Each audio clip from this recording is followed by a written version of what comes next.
जी दोस्तों, अब मैं उसी अपने पेज पे उसी जगह पे मौजूद हूँ और इस वीडियो में हम बात करेंगे एग्रीगेट फंक्शंस की। माइस्क्यूएल डेटा को समराइज करने के लिए बहुत सारे फंक्शंस जो है वो प्रोवाइड करता है, जो सिलेक्ट स्टेटमेंट में इस्तेमाल होते हैं और कोई रो रिटर्न नहीं करते, बल्कि ये रिकॉर्ड्स पर एक फंक्शन अप्लाई करके एक रिज़ल्ट हमें रिटर्न करते हैं। ठीक है, तो इसके अंदर बहुत सारे फंक्शंस हैं, वो हम ज़रा इसमें देख लेते हैं। सबसे पहले मैं जो है अपनी टेबल सामने कर लेता हूँ कि हमारे पास क्या क्या चीज़ें हैं।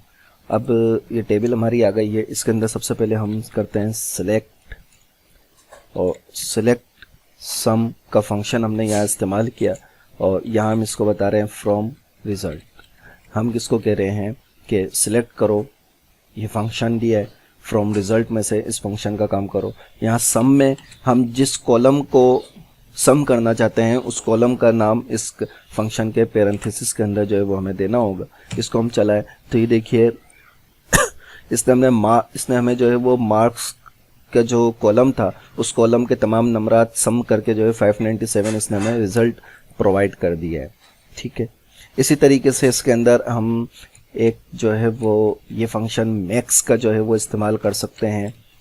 मैक्स का फंक्शन ये क्या काम करता है कि ये सबसे बड़े नंबर को जो है वो रिटर्न करके हमें देगा कि मार्क्स की कॉलम के अंदर सबसे बड़ा नंबर कौन सा है, तो वो 86 है। ठीक है, यानी इससे हम ये चेक कर सकते हैं कि हमारे स्टूडेंट में कौन सा जो है वो स्टूडेंट जिसका सबसे ज़्यादा नंबर है। इसी तरीके से हमारे पास इसमें एक फंक्शन है, मैक्स के बाद है मिनिमम, सही, MIN मिन, और बाकी मार्क्स के उसको कॉलम वही दिया हुआ है। इसको मैं यहाँ पे एंटर करके चेक करूँ तो ये बता देगा मिनिमम नंबर 32 है। ठीक है, और इसी की तरीके से इसमें एक हमारे पास है एवरेज, उसकी शॉर्ट फॉर्म है AVG। एवरेज है, ये किसी भी फील्ड के रिकॉर्ड्स का जो है वो एवरेज हमें रिटर्न करके देगा।